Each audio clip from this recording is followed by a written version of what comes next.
Gracias por estar de nuevo con nosotros. En este breve video vamos a compartir con ustedes únicamente dos objeciones que se nos han presentado a Gálatas capítulo 3, versículos 26 al 27. Vamos a ellas de una sola vez.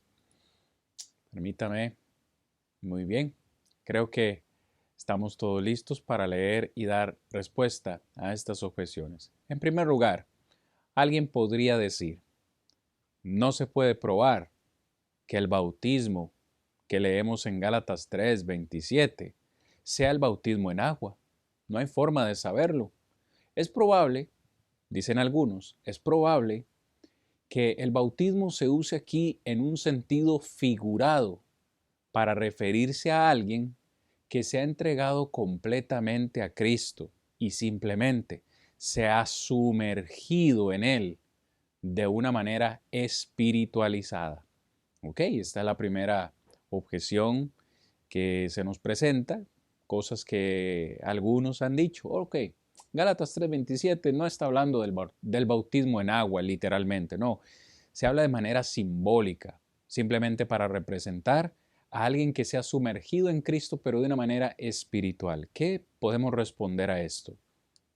En primer lugar, Pablo escribe, porque todos los que habéis sido bautizados. Fíjese la expresión, todos los que habéis sido bautizados. Preguntamos, a manera de respuesta, ¿qué habrían pensado las personas que leyeron esta carta? ¿Qué habrían pensado ellos que quiso dar a entender Pablo cuando usó la palabra bautismo? ¿Qué evento habría entrado en sus mentes cuando leyeron esa carta? ¿Habría sido el mismo que cada uno de ellos había experimentado? Claro que sí, todos y cada uno de ellos hizo exactamente lo mismo para recibir la misma bendición. La bendición sería la del versículo 26, ¿cierto? Esa bendición sería ser hijos de Dios. Y Pablo le dice, todos ustedes hicieron lo mismo. ¿Qué acontecimiento o qué momento habrá venido a sus mentes? Conteste, en su mente.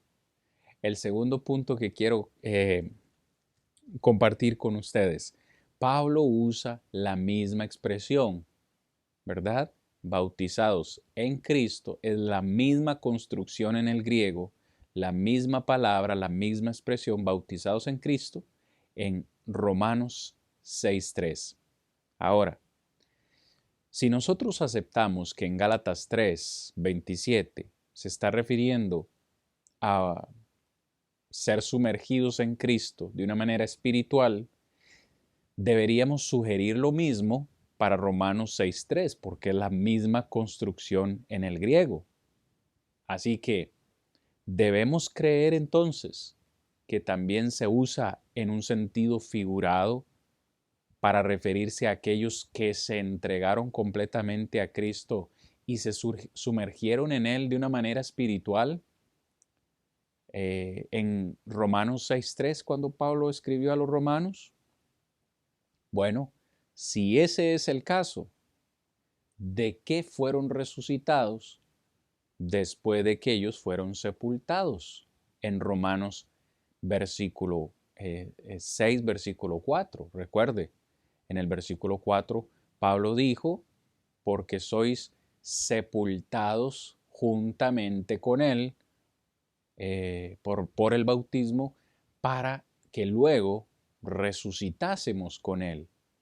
Es decir, ellos fueron bautizados en Cristo Jesús, al ser bautizados fueron sepultados y después resucitaron con Cristo. Pero si lo interpretamos de una manera o un bautismo espiritual, ¿en qué fueron sepultados? ¿O de qué fueron resucitados? La misma lógica se aplica a Gálatas capítulo 3, versículo 27. Ser bautizado en Cristo implica imitar o emular el Evangelio, es decir, la muerte sepultura y resurrección de Cristo. No hay otra forma de entenderlo. Si ellos se habían sumergido de una manera espiritualizada, entregándose completamente a Cristo, ¿fueron resucitados de eso? ¿Y ya no se entregaron completamente a Él? Yo creo que cuando usted responde esas preguntas, podemos entender que realmente el bautismo de la Gran Comisión, ese único bautismo que existe hoy en día, Efesios 4:5, es el bautismo en agua, el bautismo que emula, como ya dije, o representa el Evangelio. No hay otra forma de creer que Gálatas 3:27 se esté refiriendo a un bautismo simbólico o espiritualizado. No, de ninguna manera. De hecho, este texto sigue la hermenéutica bíblica simple. ¿Qué es la hermenéutica, bíblica simple? Vea lo que dijo Milton Terry en este comentario. Es un principio hermenéutico antiguo y frecuentemente repetido, que las palabras deben interpretarse en un sentido literal, a menos que la interpretación literal implique una contradicción manifiesta o un absurdo. En este caso, ¿qué es lo que dice la hermenéutica bíblica?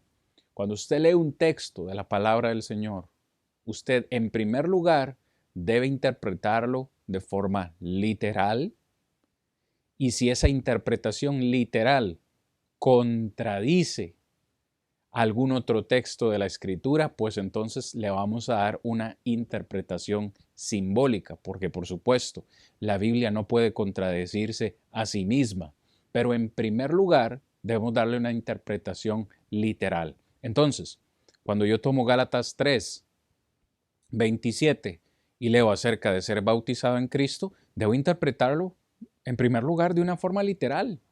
Un bautismo, como todos conocemos, un bautismo en agua.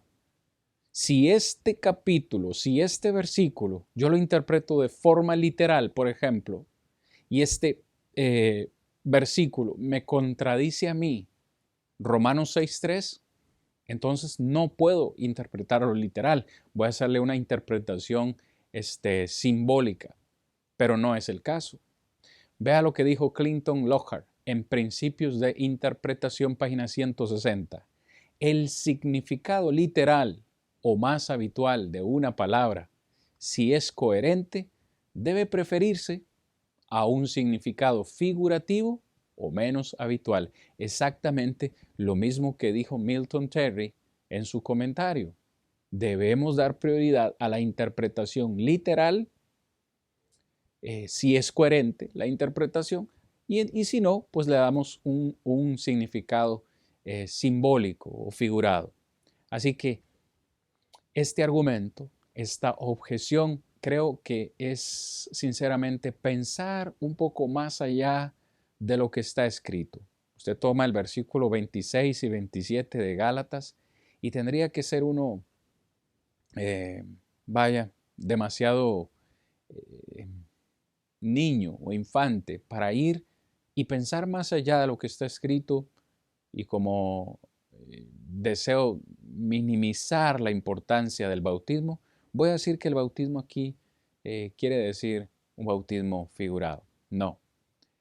La objeción, el argumento pierde peso, no solo por este versículo, sino porque este versículo más bien refuerza muchos otros versículos en el Nuevo Testamento.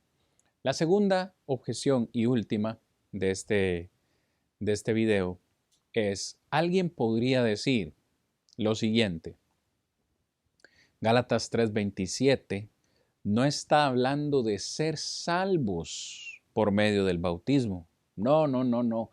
Más bien, el bautismo era la profesión pública y el compromiso que representaba simbólicamente el cambio y la salvación que ya se había tenido antes por medio o en el momento de la fe.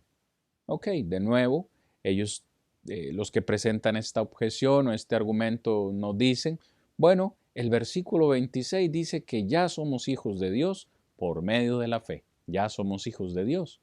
Y lo que ellos hicieron en el versículo 27 fue una confesión pública, una profesión pública de que ya habían sido salvos o de que ya habían sido hijos de Dios. Entonces se bautizaron para hacer esa confesión pública. Pero mucho cuidado con esto. Mucho cuidado con esto porque lo vimos en el estudio. El cambio de tiempo verbal contradice esta objeción, porque en el versículo 27 se está hablando en pasado. Algo que se hizo en el pasado, que fue bautizarse, hizo que ellos tuviesen algo en el presente, que lo presente es ser hijos de Dios. Estaríamos cambiando el orden si aceptamos esta objeción. El argumento esencialmente, como ya lo hemos expresado en varias otras lecciones, es esencialmente el mismo. Nos quieren decir que uno es salvo por medio de la fe y que el bautismo tan solamente es una profesión pública, que ya uno es salvo.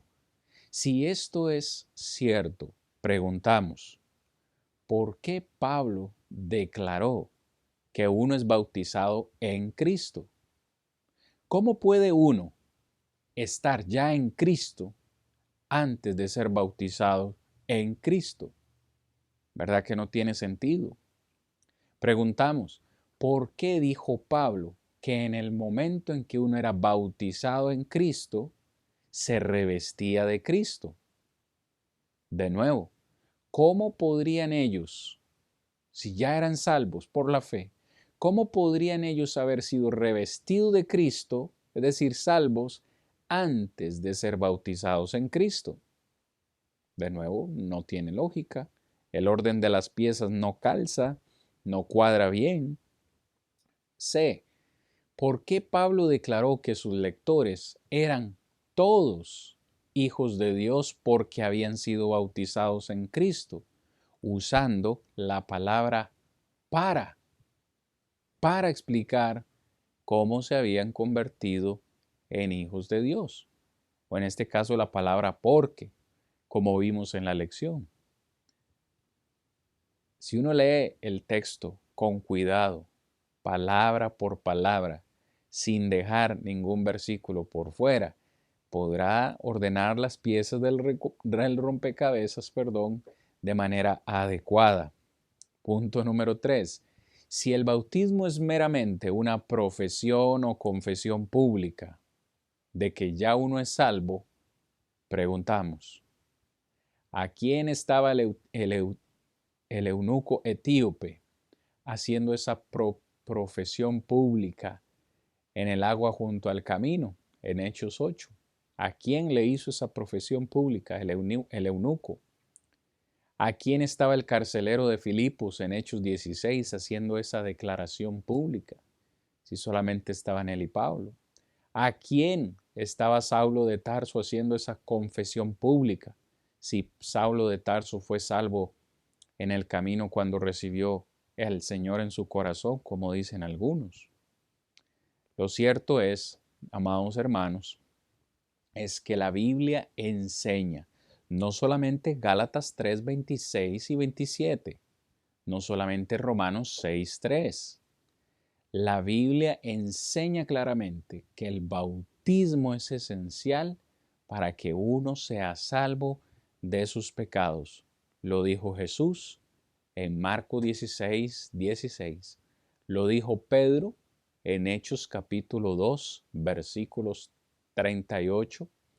Lo dijo Ananías en Hechos capítulo 22, versículo 16, y en otros textos que vamos a considerar en posteriores lecciones. Cada pasaje del Nuevo Testamento sobre el tema del bautismo así lo enseña. Amados hermanos, y amigos en Cristo. Gracias por observar nuestro material. Espero que esta respuesta a las objeciones de Gálatas 3:26, 27 sean suficientes para usted, por supuesto. Si usted tiene alguna otra pregunta o duda, le animamos a escribirla en los comentarios y con todo gusto estaremos dándole respuesta. También, si este material es de bendición para su vida, compártalo en sus redes sociales, suscríbase a nuestro canal y comparte este video para que otros tengan la bendición de conocer la verdad, pues solo la verdad podrá hacernos libres. Paz en Cristo Jesús.